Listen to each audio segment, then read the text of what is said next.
Well, all right, cowpokes. Welcome on in here to this recording of Star Wars Generation. I done been, we were talking about accents earlier, and so I don't know why I got myself an accent on, but it's making my co-hosts make all sorts of faces, so it's kind of funny if you ask me. Now, personally, I did have to judge some Magic the Gathering Thunder Junction, and so we were all going for like the cowboy accent, but somehow it became a southern accent. And any actually southerners who are subscribed to my show are probably unsubscribing real fast, which I feel bad about because we're about to have ourselves a darn good tootin' discussion of Star Wars The Bad Batch Season 3, Episode 13. All right, partners. That was so painful. Mr. Corman, what do you got to say? It was so I painful. said it better myself. I'm gonna take a deep breath here for a minute. Okay. I liked this episode a lot. I actually thought it was very like exciting. Like it's weird because not like there wasn't a ton like plot wise that happened. Like just kind of two main things that were going on. But like it just I felt like really excited and like the whole episode. And when it ended, I was like, wait, there's no way that was already like 20 minutes. Like that was so quick. And it felt very like classic Star Wars, and that we got to break into it. We got to break into a base. We got to steal some codes. We got to steal some coordinates. Like, it kind of combines some of like the best moments of the Clone Wars and some reminiscent moments of like breaking into the Death Star. Like, I haven't got taken to the Death Star, but like stealing things within the Death Star. But yeah, it was good vibes. I had the same feeling of wow, that was over quick, and I think in large part it's because there was a lot of this episode where there was no dialogue. Where we were seeing people sneaking, we were seeing them kind of give hand signals to each other and things like that. And frankly, that's the kind of thing that can either make an episode feel very fast or very, very long. But they really did it right. Mm-hmm. Yeah. No, I liked this episode a lot. I feel like we covered a lot of ground. And Omega is just slaying. Mm-hmm. Like she is such a badass, let me say. If I were shorter, I would cosplay her. But a 5'10 Omega sounds terrifying. So but yeah, I really like this episode. Like you guys were saying, I was like, oh, it's like halfway over already. Like, where are we gonna go? And I just loved Rampart and his sass and the boys up to their bullshit. Echo also really got some awesome time this week. Yeah, that was really nice. And I have to say, Echo coming back, I don't want to jump into theory too quickly, but Echo being back makes me think it is less likely that Tech is coming back, which I am okay with. We might be at a point where we're just not going to tell us who the Shadow Trooper is. There's only 2 episodes left. I need to know. Like, I mean, if it's not Tech, or I don't think Tech's coming back either, but whoever it is. What, Erin, you look confused. I thought there's 3 episodes left. Isn't it 16 episodes? 3 episodes left? No, it said the season finale should be in 2 weeks. I think it's only 2. Yeah, I think because they're doing. I think there are 3 episodes left, but they're doing the last 2. Yeah, the finale as one, so it'll be like an hour-long finale kind of deal, or a 40-minute, whatever. Gotcha. I mean, like I'm hoping that we get some answers. I'm not concerned. Like we finally set it all up, but a lot has to happen to kind of tie up all the loose ends of the show in what's going to amount to be roughly an hour of screen time. So I'm just really hoping that like we pack a lot in there and it gets real juicy. I don't know. I mean, like we're at this point, we're at like when this episode opens up, we're going to be all the players will be at Tantus. So yeah, shit's coming I guess together. this means we're not getting Ventress or anyone else coming back. It was just a one-off appearance. Which felt it would appear that way, but you never know. I mean, it feels weird to include her at that. I mean, how is she gonna find it if like they had to like attach to a ship actively jumping to hyperspace after like sneaking someone on board to disable once you're somewhere, proximity sensors? What was that? Can't they just like send her their location? Like the Khalid song? Like, I don't know if they can transmit coordinates. Maybe they can. Maybe they call in for help from Rex and everybody. I think there's one other important idea, though. It's very possible that she's there involuntarily. She kind of exposed herself in order to come and be found by, in order to find the Bad Batch and all them. I think the chance Mhm. that some Inquisitors or someone else like that found her after that and, brought her to Tantus as well for some reason. Because I agree, I don't think it would feel, like, very weird to have her have 1 episode and that's it. Mm-hmm. Um, Yeah. like, I honestly thought we were gonna maybe get a whole flashback episode about her, but obviously that's not gonna happen, and I'm okay with that. Although we might still in those last 3. Um, but I think either by her own choice or because someone brings her along, she's so connected, first of all, to Omega's now story of herself with the Force, but also to her own, explorations, and she has a real reason to hate the idea of the Empire and the Sith getting their hands on Force-sensitive children. And also they specifically they put out there like into the world. The writers were like, we did the story from the book justice. Like we really did her story justice that way. And it's like we haven't seen any connection to the book really outside of her appearance. So Yeah. like for them to make that kind of statement means they have to have something else in mind for her to reappear. Mhm. Or like a future project even Something. You're right. maybe. Exactly. Something Yeah. else. Like, it doesn't have to be here, Right. but yeah. But Right. I feel like we need one more episode to help transition her into whatever that future project's gonna be. And who knows? That would be Maybe it'll awesome. be Rex, Ventress. We'll get a whole gang breaking into Tantus, and Uh maybe Ventress will just be there, and we'll get a somehow Ventress returned line. You really never know. So here's a theory, because the Night Sisters are now popping up all over Star Wars. In their kind of other version, they were in um the Ahsoka show, far into the future. We also Mhm. know from in the Clone Wars that they existed long they've been on not Dagobah, Dathomir? Dathomir, thank you. I was gonna say Dantooine, but no. They've been on Dathomir for generations. What if the Acolyte's a Night Sister? Or is in some way connected to like female dark side force user, like the Night Sisters coming into her story in some way seems very possible. That would be interesting. And I just say that because it might be that they're using Asajj Ventress to like further drive interest in that particular part of the story again to like help set up for Acolyte. And I say help set up. I am a diehard MCU fan, and one of the things that I've been most critical about in the MCU is the way that they started to shoehorn setups for other shows and movies into existing projects. Like, I think it was Avengers 2, where they basically just kind of set up all the upcoming Thor movie and stuff like that. And I don't think they're going to go that Yeah. far. I think Star Wars has been very good about not going that far. But I think they have been good about putting something in the existing show that then helps to set up something else that's coming. And so that's more what I'm talking about. I think they're not. I think they haven't done it, Matthew, because they haven't had a plan far enough in advance to like prime their next show. For so Very long, Star Wars possible. just flown by the seat of their pants, and feels like finally things are connecting. But I feel like Star Wars is so notorious for more backfilling than priming future projects. I mean, we saw obviously like in Boba Fett taking the detour for Mandalorian, but Mhm. in general, I feel like Mhm. they haven't done that. So I hope I don't see that kind of to a larger degree than from what you're describing. But like, Right. I don't know. I think we're getting ahead of ourselves. I think. Yeah. So what else do people think of this actual episode?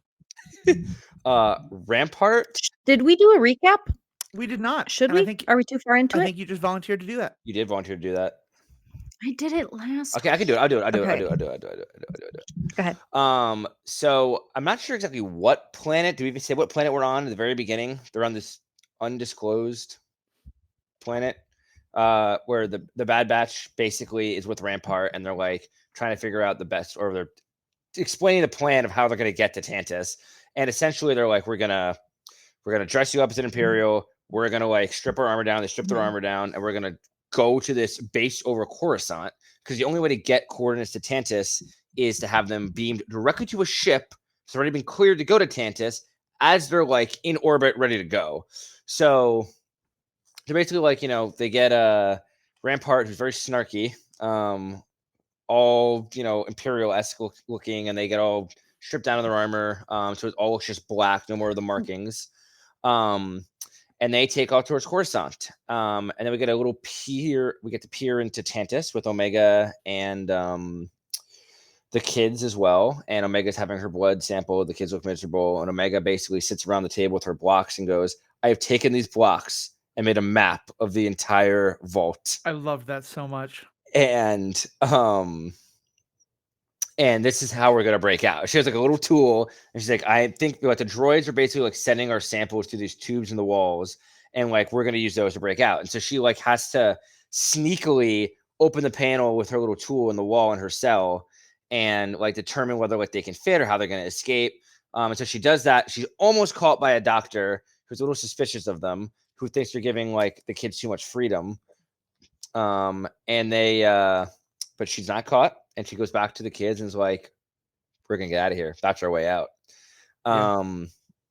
Back on the main base in Coruscant, they arrive, and immediately they're like questioning, like, "This show's not on my manifest," and Rampart's like, "How dare you fucking question me, sir? Like, don't you like you get back in line, Lieutenant." Yep. And he's like, "Oh, sorry, sir."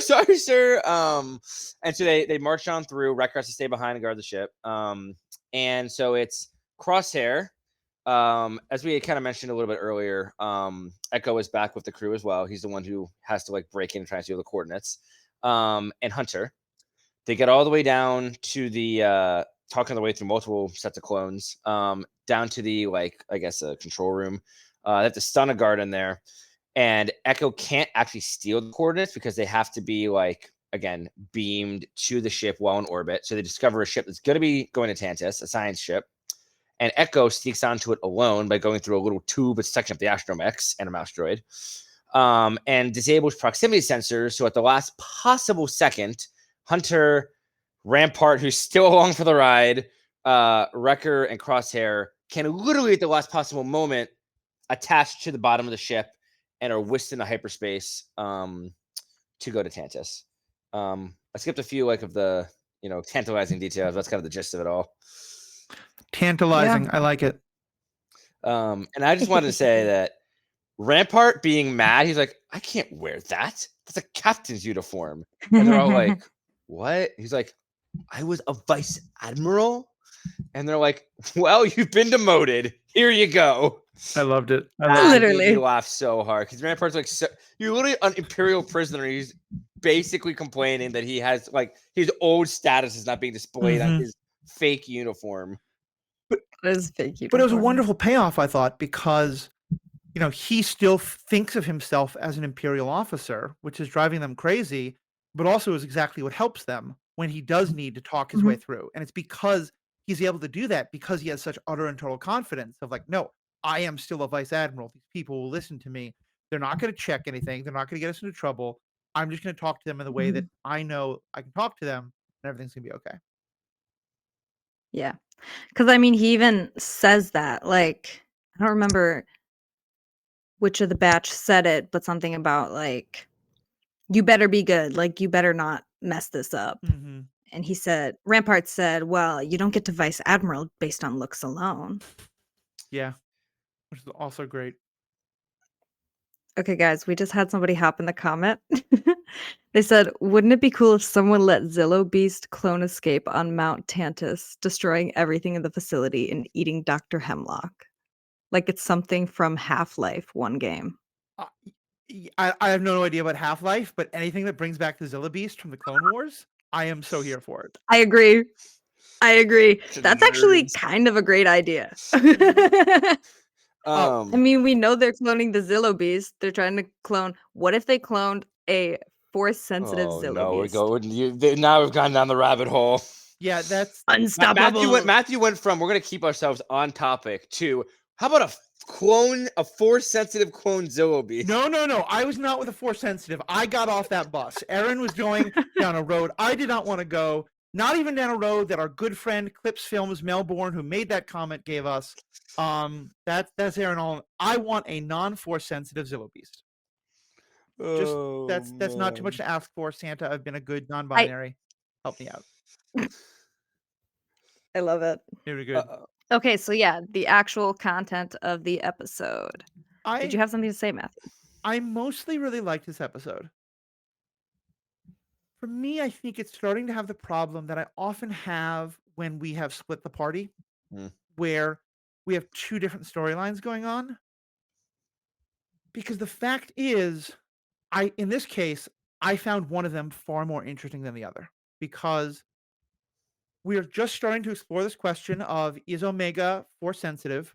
And also, to what extent is she able to execute plans on her own, not only with like talking Crosshair in, but now being a leader to total strangers, all of whom are force powered as well. That's new. And children. And children. That's new. That's different. It's like, Rugrats from hell. I'm so into that. Then we have the Bad Batch sneaking into a base. Like, Mhm. it's fine and it's great that Echo's back, but I've seen that story before. And the way it was paced meant that I don't think I was excited about the Bad Batch scenes because I kept thinking like, okay, this is cool. Yay, look, there's Echo. But when are we going back to Omega on Tantus? So that's kind of my thought on it. I liked both storylines. I just thought it was kind of unbalanced because one seemed so much more interesting than the other. But what did you guys think? I hate when the party gets split in any capacity. So, I mean, I'm happy, I guess, that like it won't be that long of a party split. Just like a Mhm. little 2 episode deal, basically. But I kind of agree. Like, I mean, like I basically like it left me wanting more from almost both of them. I wanted like more from Omega for sure. And like I could have even I would have even taken more. Like, I mean, we saw Echo get onto the ship. We didn't see like how the boys all ran back to their shuttle, and they got out. The shuttle took off so easily without anyone raising any alarms, without any clearing. Questioning a thing. And I was Yeah. like, okay. So I feel like I could have gotten a little more detail there. It felt like because they had them split. I get like you have to kind of split them for a little bit for this to kind of make sense, but I wanted more from like both. Essentially, I agree. I was honestly thrilled with our little clone sneak thing. I loved That's it. fair. I can't formulate a good sentence right now, but I loved it. It's like classic Clone Wars, the boys being boys. And it's just fun because it's like in the Clone Wars, clones are hiding from droids for the most part, or like separatist Right. operatives. But like Echo hiding from a clone commando, I was just like, oh, he's gonna get your ass, Mhm. you know? Um, I just loved it. I loved seeing Echo, and I think oftentimes Echo is kind of like the forgotten stepchild. Like people talk about, you know, Hunter is obviously daddy. He is the leader. Mhm. Tech, our little computer boy. We got Wrecker, scary uncle. We got Crosshair, scary dad, part 2, I guess. I don't know. He's his own thing, as we know.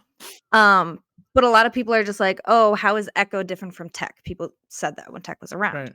Tech is gone, but I don't want to see Echo, like, replace Tech, which we haven't, which is Right. good. I appreciate that.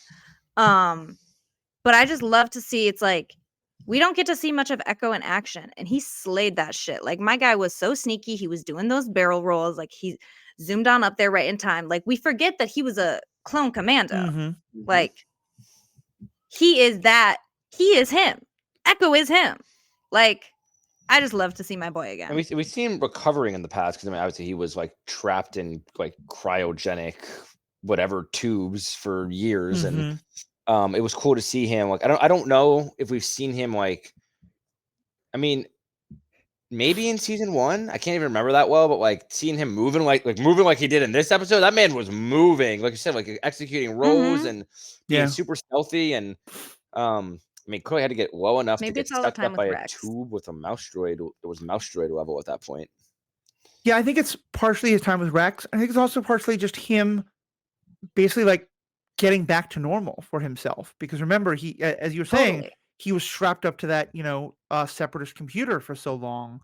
And like, he basically had to like reconnect with his own brain. Hmm. So yeah, no, I really like, don't get me wrong, I love the Echo stuff. I just wish they had maybe done it like the first half of the episode be the Bad Batch stuff and the second half be Omega, or something like that. Like I think they could have done both stories. I just wish it had been cut Mm. a little differently. Yeah.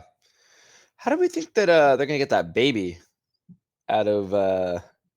We're gonna skip through these tubes, and like that baby was gonna need a little help to get through some tubes. They're gonna carry the baby while they crawl vertically up some tubes. I want the baby to just be like God level strong. Like the baby is the most This is not the powerful of them all. Mandalorian. And what if it's Grogu syndrome Oh and my the baby just God. gets in the vents and it just like flies? But yeah, that's a great question. How do you transport a baby sneakily out of a secure military scientific base? I mean, how do you even like? I mean, they're under constant watch. Like, how are you going to escape? I am like fascinated by what Omega's plan is here. Yeah. Because it's not described to us in much detail. We just know like her basic premise, but like Do we think the logistics. What were you gonna say, Erin? do we think she has a plan? She seems like she has a plan. She made the map of I the don't know block. that Omega has a full plan. I think her plan is we'll get everyone together as a team and we'll all work together and we'll Care Bear stare with love and we'll just make it through.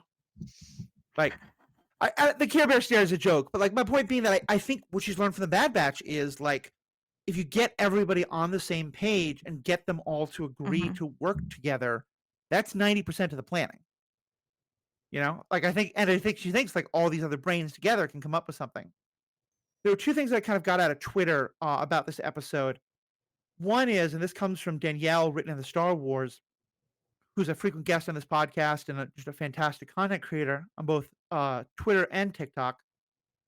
And she pointed out that that map that Omega had made with all the blocks, as well as the overhead shot we got, both of them look a lot like the both exterior and interior layout of the prison in Andor.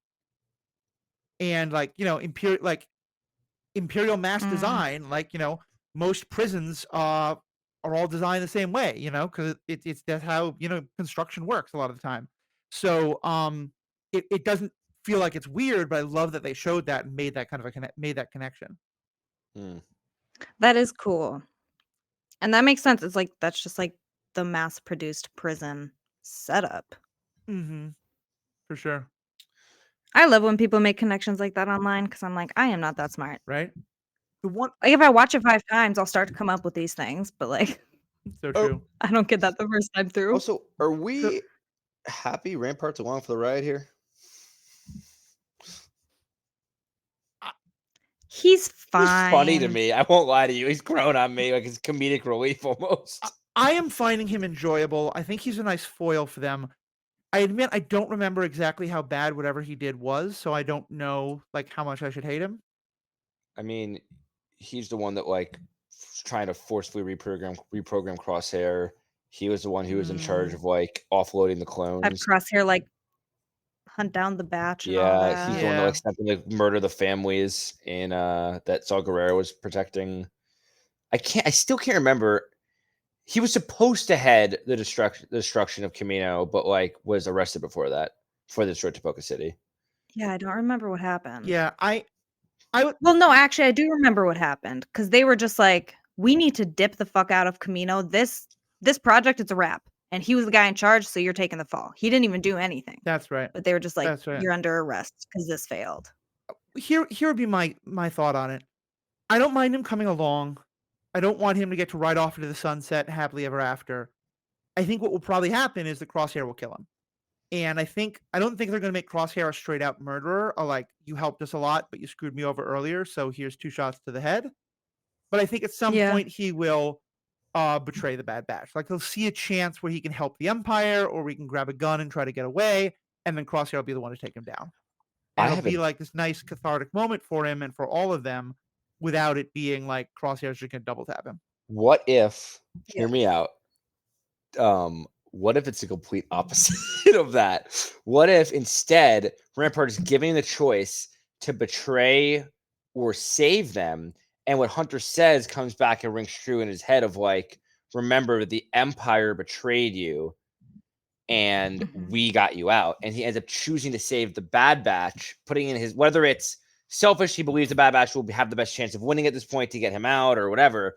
And what if like he dies protecting them, or what if like I don't know, like I have this feeling that like Rampart's gonna have like a redemption moment. I don't know if it can be fully redeemed, but like I'm actually gonna help you guys moment. And maybe it's also cathartic for Crosshair anyway, because he sees like someone who was betrayed by the Empire, like making the right decision. I don't know. We're all about rebellion, so I'm supporting the rebellion here. Ms. McGowan, you have your hand up in the second row. Yeah, I did. So you were saying heroic death, possibly. Okay, so does Rampart get our redemption arc, or is Emery getting a redemption arc? Because if you do both in 3 episodes, it's not going to go well, in my opinion. I don't think Rampart gets one. And I'll point out, Clip Films Melbourne also pointed out that his crime was destroying Camino, and also he killed clone officers, which I'm now remembering. So I don't think he gets a redemption. I think he might get a like, yeah, the Empire is wrong, or something like that. But I think he's going to wind up, getting killed, and we're supposed to cheer for it. I just want him back in jail. Yeah, I think that'd be the best. I do think though that Emery is going to get a redemption, and here's the other thing I learned kind of looking into this episode, and I don't remember who pointed this out. So if anyone can show me the original TikTok, please do so. But they pointed out that while Omega is like stealing some of the things she needs for her plan, Emery has her back to her and keeps her back to her for a fairly significantly long time. And I think that's intentional. And I think the point is that like Omega's not like super stealthy yet. She was making a little bit of noise. I think Emery is intentionally she can't help her, in part because she doesn't want to get killed herself, but also because she's not quite ready to cross that line yet. But I think she is fully aware that Omega is planning a escape, and she's basically doing what she can to facilitate it. Yeah. I noticed that too, that there was just like periods of her like turning away, or even, I may be wrong, but I thought it showed like up in the higher level where they're watching that she almost like blocked another scientist from looking out the window with her Why body. can't they both help? I feel like Hemlock's like I just feel like Hemlock's like I mean it's a classic theme Star that his hubris is what's going to be his downfall, like him believing that like others would do what he says, or like he can't be like not enough people turn against him, and of like both Emery and Rampart, people that he kind of not he didn't screw Emery, but like he took away I can never remember her name, the Kaminoan. Nalase. Thank you. I don't know. She took her away, and he obviously like there's some hand in probably on his part in getting Rampart arrested, and I don't know. I could see them both doing it. Maybe I just want Rampart to have a little heroic arc. He is kind of like a funny little goofy guy to have along. Yeah, he's like a little goober now. He's just like mad at everything, and like he's just like, oh, he's like a baby. What has happened to my life? Like, how did I get here? He could be. He could be our next Hondo Inaka. I don't know. I think what he did was kind of bad enough that he may well help them, but then at the end, kind of maybe not even to help the Empire, but just like still see a way to get an advantage by screwing them over. But we'll see. We'll definitely see what happens. I wait for Hondo to show up in every episode of every piece of Star Wars content. I will not lie. Yeah. I agree. It's all I hope for. I agree. We'll see. Any other last things about this episode before we go into a post this section for the members? I do want to talk about how painful it was to see their armor stripped down. Yeah, that hit hard. That fucking sucks. It was painful for them too. That sucks. It is. And it's like, here's what I was also confused about though, because Echo still had some red all up on his suit and stuff. And I was like, did you strip everyone else's and not your own? What the hell, man? So I'll have to rewatch and look a little closer. I thought they were all fully black. I could be wrong. But I think it also might have just been his gloves. To make you feel a little bit better, maybe, Erin. It's also a blank slate now that they can like repaint together with Omega as a family if they make it out of here. Maybe they let Omega paint their armor for them. That is actually very cute. Unless they get Rogue One. I knew you were gonna say that, so that's why I was frowning this whole time, because I figured you were about to be an asshole. And then you just seemed like you were being nice. I took my chance. I actually, like, at this point, with how the story's gone, okay, in all seriousness, for just a moment, I know you firmly don't want that to happen. How do you see them getting off this planet? Rex. So you think they're gonna put out a call? It's possible that they put a call out from Tantus to Rex or Ventress or someone to come save them. Maybe that's how Ventress comes back too. Maybe Ventress comes, helps, and saves them. I think you're wrong, but I think what I'm going to say is both better, but also probably far worse. Okay. I am no longer as positive that the Bad Batch is going to get Rogue One. Okay. I do think that the young Force-sensitive children are.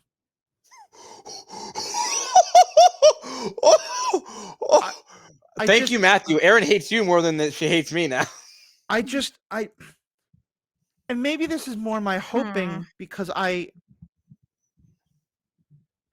on record, I won't give you all the whole rant, but every time you introduce a new character who should be significant in events that come later in the story, but isn't, you have to explain away why they aren't.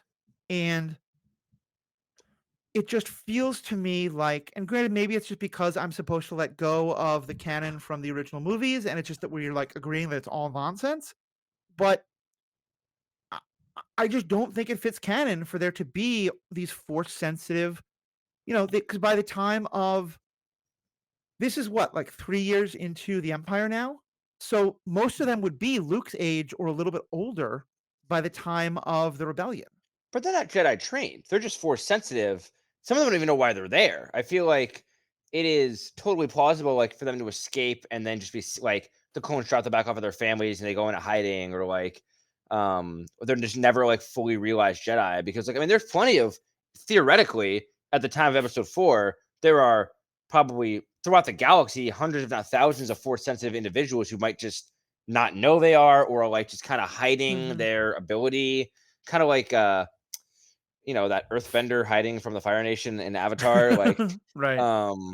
I feel like I think that what you're saying makes sense for all the actual trained Jedi they bring into the world. But I think if they're just kids who are high midichlorian count, there is a plausible way to write them out of the story in that they were sent back to their families and put into hiding or something.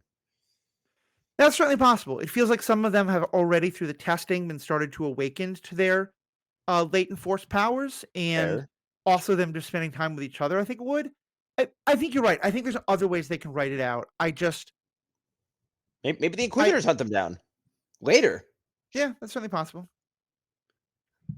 Can I be the bad guy now? Can I say something that's gonna make everyone upset? Let's go, Erin. Yes, negative episode. So I don't think it'll make me upset. But go for it. Okay, probably not. But have we all seen Guardians of the Galaxy 3? Yes. Yes. Force sensitive children. Bombs implanted in them. Sorry, you think there are bombs implanted in these children right now? Erin, how could you? How could you say something so? No, actually, they're injecting and stealing shit from these kids. Totally it makes sense. I love it. Yeah, no, I think it could be. I don't think they're going to do something. If they do get Rogue One, I don't think they're going to do something that traumatic. Yeah, I was going to say that would be an adult being blown up with a micro bomb like we saw in Clone Wars is one thing. Having a bunch of children whose names that would be aggressive. Okay, not blown up, but in the movie they just die. They don't get blown up. But yes, I see. I don't know. I don't think. Yeah. Okay, so we're not going full on Suicide Squad. I don't think they're going to kill the children. See, that's what I'm concerned about. Yeah. I don't think they're going to kill. I think the children will escape. I do. I think Omega will also survive this. I think we might get something of they go through something really scary and Omega tries to rescue them, and then someone like Vader at the end is come with me. Bruh. Future Inquisitor children? Yeah. Holy shit. We don't know. Okay. We don't know where the ninth we don't know where all those Inquisitors come from. Tell me why. Vader is in everything, and should it theoretically be overdone? But tell me why I hear his name and just the prospect of his brief appearance gets me so excited. So excited. Right? Yeah. Even if he showed up for you said, literally for 1 minute on screen, we just hear the breathing and he's stands in the way and he's come with me. Mm-hmm. Yeah. There Well, are some join Inquisitors me. whose faces we haven't seen. One of them could be Omega. now that we've predicted all sorts of ways that we could be horribly traumatic to a children's show, let's wrap up. Oh man. Yeah, that We- dark kind of we quick. went I don't know what off the happened deep end. there. I love If you it. feel like you haven't had quite enough reasons to send you to therapy in this episode, why not become a member and get even more? As I mentioned, we're going to do special episodes only for members. We just dropped our second one of those. What the hell book was it about? Oh, shut. This one was about the novel Outbound Flight, which is from the extended universe canon, but is very kind of significant. And obviously, like for people who love Thrawn and want to kind of think more about what does Timothy Zahn think about Thrawn, for people who are curious about this whole outbound flight idea, it's a really fun book. And AKA Ahab and I had a lot of fun discussing it. That's available for members. We do bonus content at the end of pretty much every episode. That's available only for members. And members get to know they're helping to support us. They're helping to help us keep the lights on, keep the equipment that we want, get better equipment. It's only $5 a month or $55 for a year. And you get all that, you get ad-free content also. And all of that is for both this podcast and Superhero Ethics. So thank you all so much for tuning in. On behalf of myself, Erin, and Alex, we hope you're having a wonderful day. We've spoken. Stay classy, Corellia. I've escaped this mountain before. I'm doing it again, and I'm taking all of you with me. I was really hoping for the lieutenant line.